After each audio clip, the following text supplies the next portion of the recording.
Ya se queda a la orilla de la se queda sentado a la orilla de la cama acá, a ver a qué hora se vuelve a despertar. Que me levanto, dice. Porque tiene que estar levantando y como es un poco pronunciado, le cuesta levantar, no se queda de sentar. Es una táctica yo para dormir sentado hablando. Mire, un día vamos a Choluteca, mire. Si quiera Dios, amigo. Yo te lo digo que yo no vuelvo a dormir nunca de mi vida con este hombre. Nos tocó dormimos en el mismo cuarto.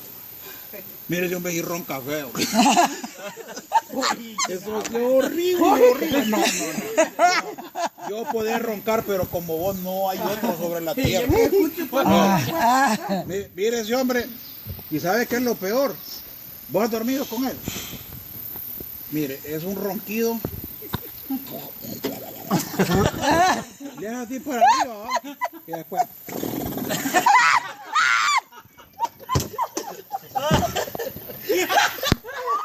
Y mire, y empieza a roncar. Y óigame, y lo terrible es que ya de repente como que lo desciuna. Y se queda, yo dije, y yo me levantaba y le quedaba haciendo así. Muertecito. Y al ratito, como al minuto ya lo oía que a los 2 minutos ya quedaba. Estaba agarrando fuerza otra vez. Toda la noche. Mire, a las 4 de la mañana yo empezaba a comparar ese ronquido con una locomotora,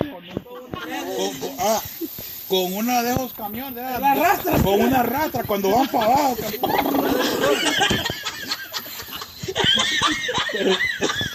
Pero es que yo no le hallo ni comparación, no le pude hallar.